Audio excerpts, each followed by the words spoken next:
Okay, तो ये हमारा क्वेश्चन नंबर 16 है। A capacitor with plate area 9 pi cm square and separation 6 am filled with dielectric is charged with 7 into 10 to the power minus 6 coulomb. If E at inside point E electric field है is 3.6 10 to the power 7 volt per meter, find dielectric constant of dielectric. तो ये question capacitor chapter का है। इलेक्ट्रोस्टैट से एक और question हम लोगों ने सॉल्व करा था M G equal to Q V वाला, और ये सेकंड क्वेश्चन हो गया इलेक्ट्रोस्टैट से। तो दो क्वेश्चन इलेक्ट्रोस्टैट से भी मिला और दो करंट इलेक्ट्रिसिटी से। मीन इस साल इस पोर्शंस को थोड़ा ज़्यादा प्रायोरिटी दिया हुआ है। अब हम लोग इसको देखते हैं। यहाँ पर आपको इलेक्ट्रिक फील्ड दी हुई है, चार्ज दिया हुआ है, तो हमारा कॉन्सेप्ट यहाँ ये है कि Q इक्वल टू सी भी अप्लाई करना है। Q की वैल्यू गिवन है, जो वैल्यू दिया हुआ है रखते हैं 7 into 10 to the power minus 6। C की value A epsilon naught D into के हो जाएगा, क्योंकि डाइलेक्ट्रिक रखा हुआ है कैपेसिटर के प्लेट के बीच में, और V का value electric field into D लिखते हैं। D से D कट हो जाएगा, तो 7 into 10 to the power minus 6 equal to A की value 9 pi C M square 10 to the power minus 4 कर देंगे, मीटर स्क्वायर हो जाएगा। और एसआई यूनिट में अपसाइलर नॉट की value 8.85 10 to the power minus 12 हो जाएगी। अब यहाँ पर के की वैल्यू हमें अननोन है और ई की वैल्यू हमें गिवन है 3.6 इंटू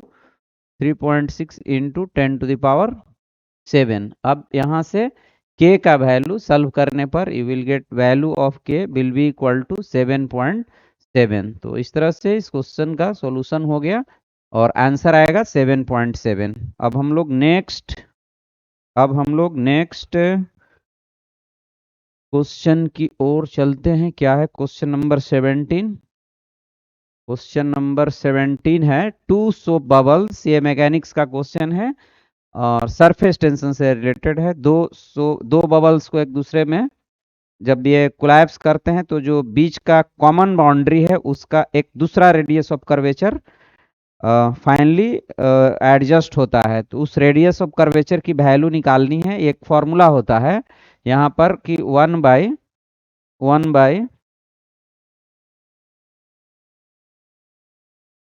फॉर्मूला है 1/r1 minus 1/r2 equal to 1/कर्वेचर। एक्चुअल में ये देखिए कैसे आया। और इस साइड में अगर हम प्रेशर लिखते हैं अंदर, तो बाहर वाले प्रेशर से इस साइड का प्रेशर 40/r1 ज़्यादा होगा। मतलब यहाँ का प्रेशर हो जाएगा P0 प्लस 40/r1। इधर का प्रेशर हो जाएगा P0 प्लस 40/r2। अब इन दोनों साइड का जो प्रेशर डिफरेंस होगा वो डिफरेंस होगा, अगर मान लीजिए हम इसको P1 से डिनोट करते हैं और इस प्रेशर इसके अंदर की प्रेशर को P2 से, तो यहाँ पर P2 की वैल्यू P1 से ज़्यादा होगा। और चूंकि अंदर साइड में जो कर्वेचर के अंदर साइड, ये हो गया बाहर साइड, तो इस साइड का प्रेशर इधर वाले साइड से जो कनकेव साइड का प्रेशर कन्वेक्स साइड वाले से ज़्यादा होता है, तो इधर का प्रेशर इधर से ज़्यादा होगा। तो सो P2 माइनस P1 जो एक्सेस प्रेशर का फॉर्मूला 40/RC होगा। अब इन दोनों को सॉल्व करते हैं। P2 की वैल्यू और P1 की वैल्यू हम डालते हैं तो आएगा हमारा 40/R2 minus 40/R1 is equal to 40/RC। ये सब कैंसिल होगा और नीचे आएगा R1 इंटू R2।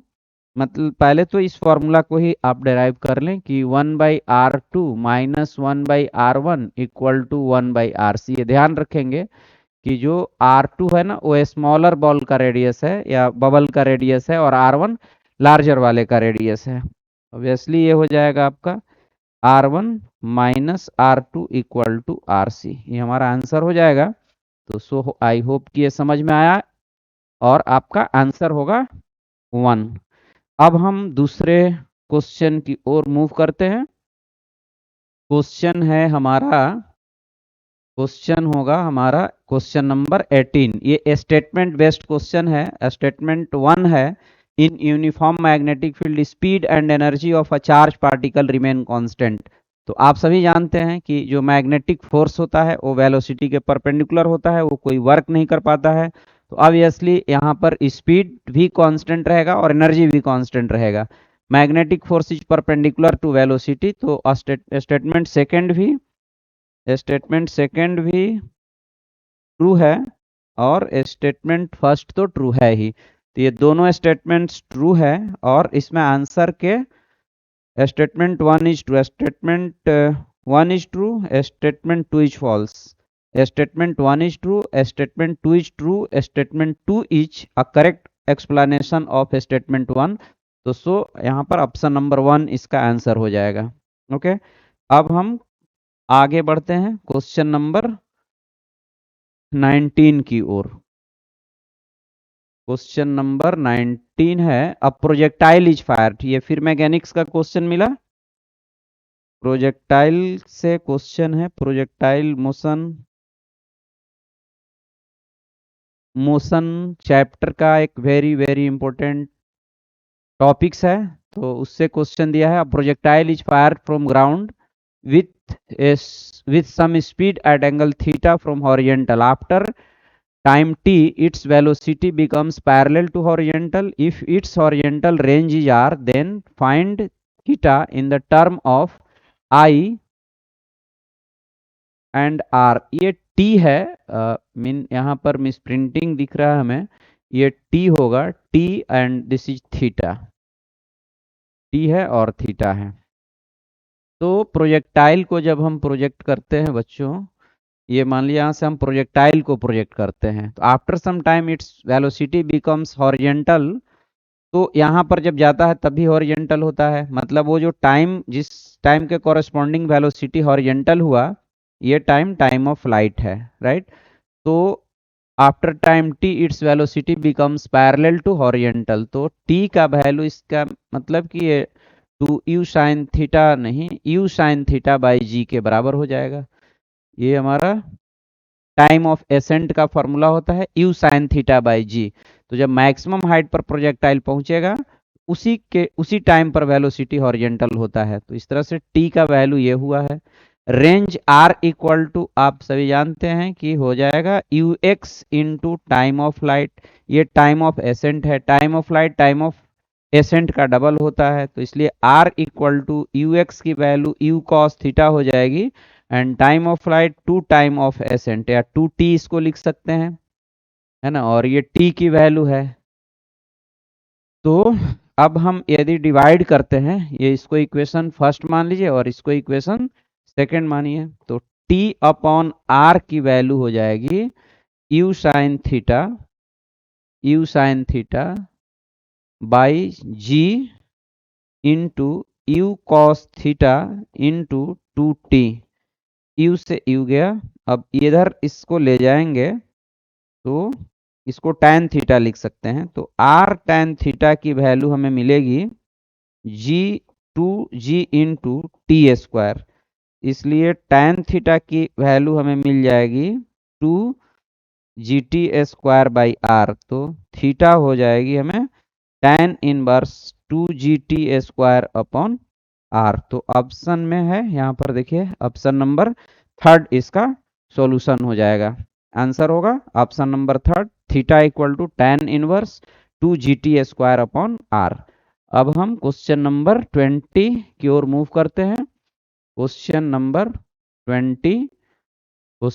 20। ओके, ये भी देखिए प्रोजेक्टाइल मोशन का ही क्वेश्चन है। फॉर्चुनेटली प्रोजेक्टाइल मोशन से 2 क्वेश्चन आया। ये projection on inclined plane. A body is projected with speed 10 meter per second. The angle of projection with inclined plane is 30 degree. Find range along inclined plane. हमें range निकालना है inclined plane पर। पहले तो आप इसकी कॉन्सेप्ट को समझें कि क्या है, यहाँ कौन सी कॉन्सेप्ट को हम लोग यूज करने वाले हैं। तो आपको पता होगा कि जब हम इंक्लाइंड प्लेन पर किसी भी प्रोजेक्टाइल को प्रोजेक्ट करेंगे, ये इस वाली सिचुएशन होगी, ये अल्फा एंगल होगा और इस एंगल को मानते हैं थीटा। अब इधर की ओर हमारा जो जी है वो इधर एक्ट करता है, इसको दो पार्ट में ऐसे हम रिजॉल्व करते हैं, एक इंक्लाइन के पैरेलल और दूसरा इंक्लाइन के परपेंडिकुलर। ये अल्फा है और ये जो लाइन है, ये जो लाइन आप देख रहे हैं, ये इस वाले लाइन पर परपेंडिकुलर है। तो ये अल्फा है तो ये एंगल हो जाएगा 90 माइनस अल्फा। ओके, ये 90 माइनस अल्फा हो जाएगा तो ये एंगल भी अल्फा हो जाएगा। ये अल्फा हो जाएगा तो फिर ये 90 माइनस अल्फा होगा। तो इधर जी साइन अल्फा और इधर हो जाएगा कंपोनेंट जी कॉस अल्फा। मतलब इसको हम लोग ए परपेंडिकुलर टू द प्लेन बोलेंगे और इसको ए पैरेलल टू द प्लेन बोलेंगे। इसके बाद हमारा जो कॉन्सेप्ट यहाँ पर यूज होगा कि हमें टाइम ऑफ फाइंड रेंज निकालना है। तो सबसे पहले हमें टाइम ऑफ फ्लाइट चाहिए। तो टाइम ऑफ फ्लाइट के लिए हो जाएगा t equal to 2 v perpendicular by a perpendicular. यहाँ थीटा गिवन है आपका 30 डिग्री और इधर भी 30 डिग्री, ये भी 30 डिग्री गिवन है, यानी हमें अल्फा और थीटा की वैल्यू 30 डिग्री डालनी है। तो यहाँ यू परपेंडिकुलर इधर हो जाएगा जो कि यू साइन 30 डिग्री के इक्वल होगा और यू पैरेलल जो होगा यू कॉस 30 डिग्री के इक्वल हो जाएगा। तो u sine 30 degree u by 2 हो जाएगा और वो 5 दिया 10 दिया है तो ये 5 के इक्वल हो जाएगा, 5 के बराबर हो जाएगा। तो 2 into 5 and a perpendicular g cos alpha, g cos alpha की value 10 into cos 30 degree root under 3/2 mean ये 5/√3 हो जाएगा। तो इस तरह से ये 2 हो जाएगा एंड u परपेंडिकुलर की जगह पर 5 रखेंगे और a परपेंडिकुलर की जगह पर 5/√3 रखेंगे।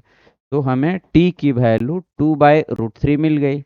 अब इसके बाद रेंज के लिए u पैरेलल जो इस लाइन के अलोंग वेलोसिटी है ये और एक्सेलरेशन है उसका यूज करके हम टाइम ऑफ फ्लाइट के कॉरेस्पॉन्डिंग x निकालेंगे, वहीं रेंज हो जाएगा।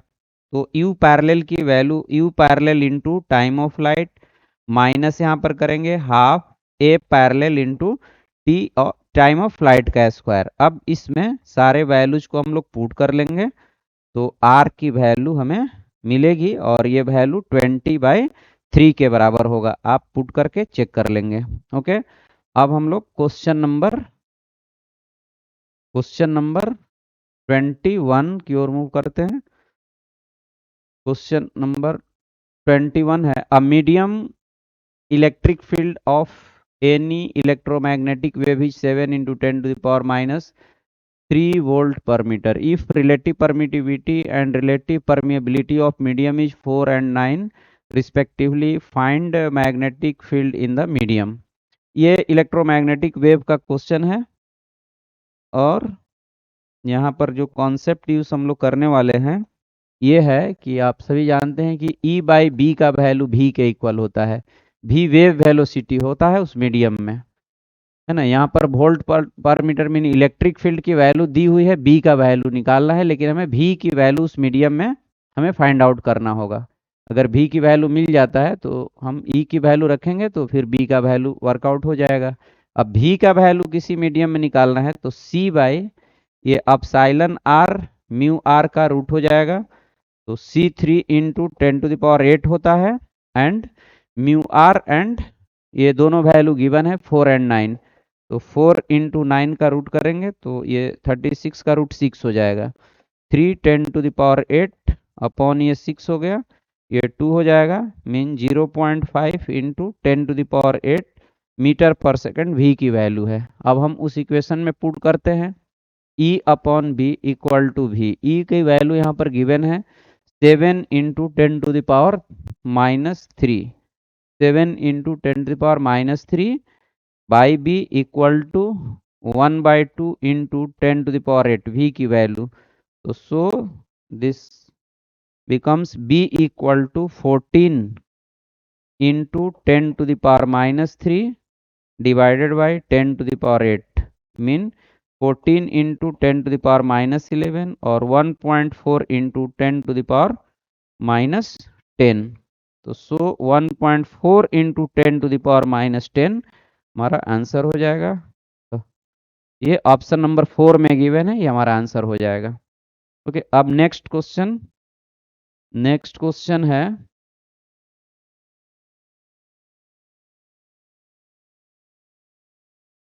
इफिशियंसी। ये थर्मोडायनेमिक्स का क्वेश्चन है, इफिशियंसी ऑफ कार्नोट इंजन से रिलेटेड है। चलिए इसको हम लोग देखते हैं।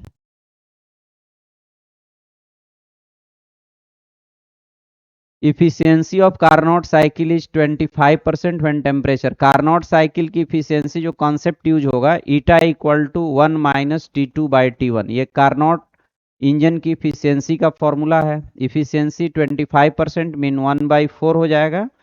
1 minus T2 temperature of sink, और ये सोर्स का टेम्परेचर है।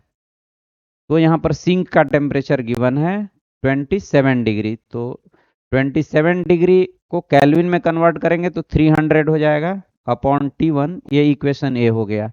Find change in temperature of source efficiency increased by 100%। इस 100% चेंज का मतलब होता है क्वांटिटी को डबल करना है। यहाँ पर इफिशियंसी 1/4 है, और जब हम डबल करेंगे तो 2 से मल्टीप्लाई होगा, तो यहाँ 1/2 हो जाएगा। तो 1/2 1 माइनस 300। अब इसको इंक्रीज करना है तो यहाँ पर हमें डेल्टी रखना होगा, ये इक्वेशन नंबर बी होगा। यहाँ से T1 की वैल्यू हम लोग वर्कआउट करेंगे तो आएगा 300 upon T1 equal to 1 minus 1/4। Mean 300 upon T1 की वैल्यू ये 3/4 हो जाएगा। 3 से ये 100 टाइम्स में कटेगा तो T1 की वैल्यू आ गई 400। अब यहाँ 400 की वैल्यू पुट करेंगे, T1 की वैल्यू 400, तो ये 300/400 प्लस डेल्टी हो जाएगा। मीन ये हो गया 300 400 प्लस डेल्टी इक्वल टू 1 से 1/2 माइनस होगा तो इधर भी 1/2 होगा। अब क्रॉस मल्टीप्लीकेशन करा लेते हैं तो बच्चों ये हो जाएगा 600 equal to 400 plus delta T, and this comes out to be delta T equal to 200। तो सो जो change in temperature of source must be equal to 200 kelvin. तो आई होप कि ये समझ में आ गया होगा। अब हम लोग फिर नेक्स्ट क्वेश्चन की ओर मूव करते हैं। ये क्वेश्चन हो गया अब ब्लॉक। फिर ये मैकेनिक्स का क्वेश्चन है। मैकेनिक्स का क्वेश्चन है बच्चों, मैकेनिक्स, एंड आई थिंक ये वर्क पावर एनर्जी का क्वेश्चन है। A block of mass m equal to 10 gram is released from height h equal to 10 cm on a vertical spring as shown in figure. If maximum compression in spring is h/2, then spring constant of spring is। अच्छा, यहाँ से h height से गिराया जा रहा है इस block को, स्प्रिंग को फेस करेगा, स्प्रिंग कंप्रेस होगा, और मैक्सिमम कंप्रेशन h/2 गिवन है। मीन स्प्रिंग का फाइनल पोजीशन ये हो जाएगा, है ना। ये ये जो हाइट आप देख रहे हैं यहाँ से यहाँ की, ये h/2 हो जाएगी। ब्लॉक यहाँ पर है, तो इस रिफरेंस में जो इनिशियल पोटेंशियल एनर्जी है या प्लस काइनेटिक एनर्जी, इसको आप टोटल एनर्जी भी बोल सकते हैं। इनिशियल जो टोटल एनर्जी है वो है mgh प्लस h/2, क्योंकि ये h और ये h/2 इनिशियल एनर्जी सिस्टम का हो गया। एंड फाइनल एनर्जी जब स्प्रिंग कंप्रेस्ड हो जाएगा, ब्लॉक की स्पीड खत्म हो जाएगी, सिर्फ स्प्रिंग में एनर्जी स्टोर होगा। एंड ऑब्वियसली वो एनर्जी हाफ के इंटू एक्स स्क्वायर से देते हैं, तो हाफ के, और यहाँ जो कंप्रेशन हुआ है h/2 हुआ है, तो h/2 का स्क्वायर हो जाएगा। एनर्जी कंजर्वेशन से दोनों एनर्जी को हम इक्वेट कराएंगे, तो so we have mgh plus h/2 equal to half के इंटू h/2 का स्क्वायर। अब हम सारे वैल्यूज को पुट करेंगे जो वैल्यू आपको गिवन है। तो आई होप कि आप आंसर वर्कआउट कर सकते हैं। मुझे तो वर्कआउट ये नहीं करना चाहिए। ये आपका फॉर्मूला है, इसमें सारे वैल्यूज को पुट कीजिए, आंसर आएगा 12 न्यूटन। ओके, अब हम लोग next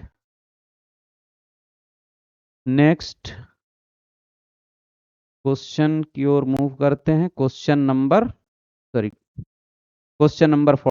24। An inductor of 200 Henry is connected across AC source of 220 volt RMS value.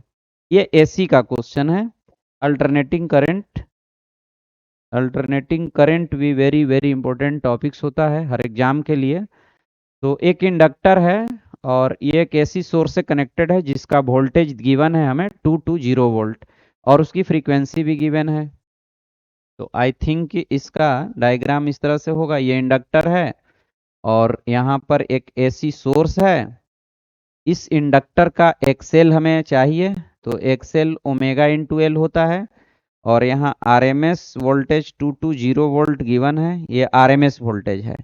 अब करंट हमें चाहिए, तो आई आरएमएस की वैल्यू क्या होगा, दिस इज द क्वेश्चन। तो आई आरएमएस होता है वी आरएमएस बाई एक्सेल, यहाँ पर होगा, कोई और तो एलिमेंट है नहीं, तो सिर्फ ओमेगा इंटू एल की वैल्यू हम लोग वर्कआउट करते हैं, तो ये 2 पाई इंटू फ्रीक्वेंसी हो जाएगा एंड एल से मल्टीप्लाई करेंगे।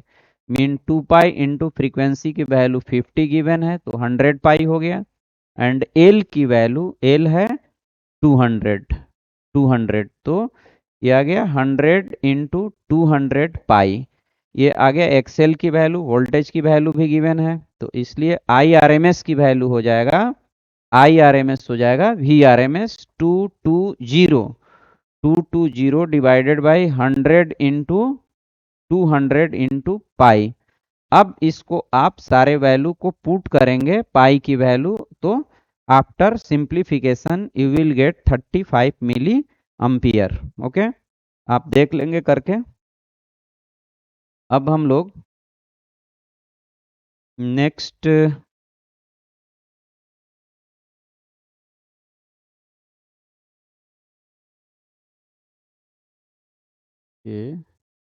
ये next 25, calculate volumetric stress required to change the volume of a substance by 2% given that bulk modulus of elasticity of the substance is 10 to the power 9 per meter square।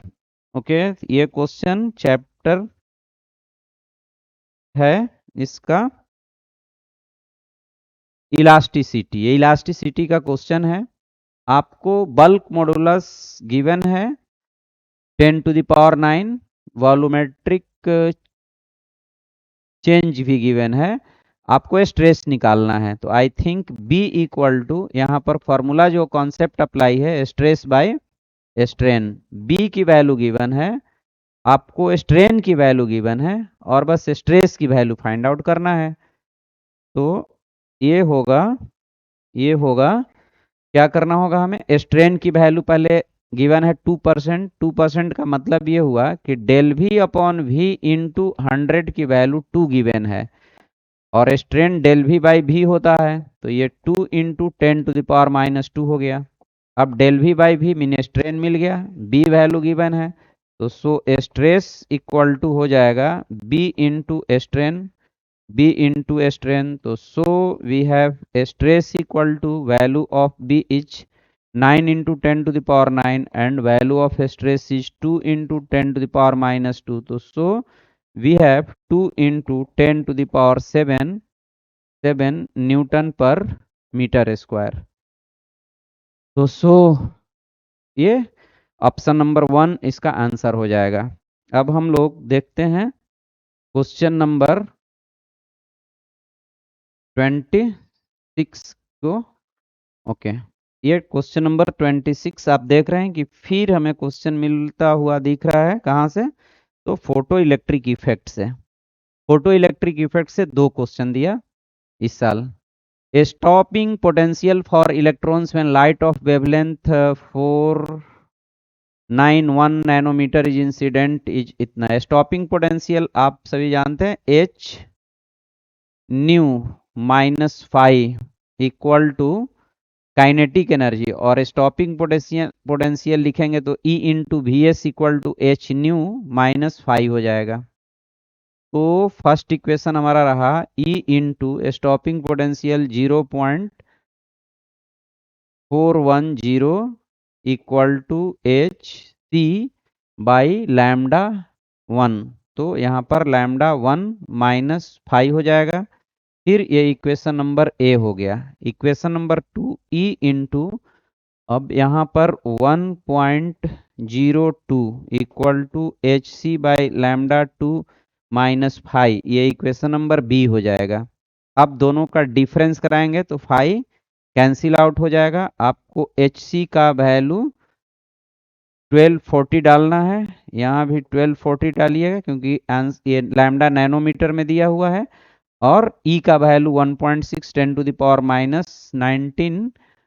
Find the nu, अच्छा यहाँ wavelength lambda 2 निकालना है तो आपका अब आगे हम लोग करेंगे तो ये हो जाएगा E कॉमन आ जाएगा 1.02 माइनस 0.410 इक्वल टू हो जाएगा ये HC by lambda 2 minus HC by lambda 1। अब हमें लैम्डा 1 गिवन है, HC का वैल्यू 1240 डालना है तो लैम्डा 2 की वैल्यू मिल जाएगा और ये होगा 390 के आसपास ये वैल्यू जा रहा है। आप कैलकुलेट करके देख लो। तो ये 26 नंबर इसका आंसर का 26 का आंसर 1 हो जाएगा। अब हम लोग देखते हैं क्वेश्चन नंबर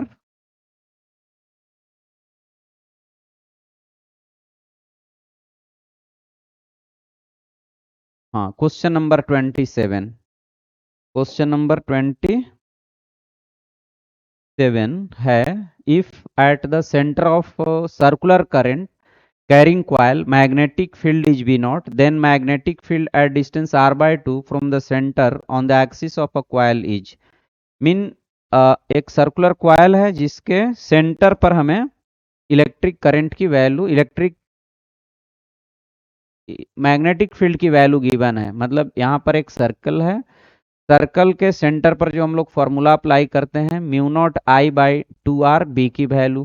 अगर उसमें कुछ कॉइल्स होते हैं तो हम हमारा ये फॉर्मूला हो जाता है mu naught N I divided by 2r। Okay, और एक्सिस पर ये कॉन्सेप्ट यूज हुआ है, इस प्रॉब्लम को के सॉल्यूशन में ये कॉन्सेप्ट यूज होगा। एक्सिस पर जो हम लोग फील्ड लिखते हैं वो होता है mu naught into 2 into pi into R square into I, अगर एन है क्वाइल का नंबर तो N, divided by 4 pi R square plus X square whole power 3/2। यहाँ पर हमें mu naught I by 2r की वैल्यू या म्यू नॉट आई की value, sorry mu naught N I की वैल्यू b इंटू 2r लिख लेंगे। b का वैल्यू v नॉट गिवन है। अब इन दोनों इक्वेशन से ये इक्वेशन a हो गया और ये इक्वेशन b हो गया। दोस्तों हमें b जो फाइंड आउट करना है, जो एक्सिस पर यहाँ b की वैल्यू चाहिए, ये हो जाएगा b equal to we have 2 pi R square, है ना, 2 pi R square into mu naught N I divided by 4 pi R square और x की वैल्यू r बाई 2 का स्क्वायर और होल पावर यहाँ पर 3/2 हो जाएगा। तो ये 2 टाइम्स में कट हो जाएगा। इसकी वैल्यू हमें रखना है, देखिए यहाँ से या फिर यहाँ से म्यू नॉट एन आई की value B not into 2r रख लेंगे तो b की वैल्यू आ जाएगा बी नॉट इंटू 2r और एक r ये r स्क्वायर है डिवाइडेड बाई यहाँ पर 2 हो जाएगा और ये देखिए r square plus r square by 4 whole power 3/2। तो यहाँ पर 4 नीचे 5 आ जाएगा, है ना, और ये 4 अप साइड जाएगा तो 8 हो जाएगा। मीन इसकी वैल्यू b इक्वल टू हो रहा है 2 से 2 कैंसिल हो जाएगा b naught into r cube divided by, ये हो जाएगा आपको कितना 5 r square by 4 root over of 3/2। तो ये 5√5 हो जाएगा और ये जब ये यहाँ पर 4 है ना तो इसका 4 क्यूब ये 64 हो जाएगा और उसका रूट कर देंगे तो 8 हो जाएगा। मीन ये ऊपर 8 बी नॉट आर क्यूब आ रहा है और नीचे आ जाएगा 5√5 आर क्यूब।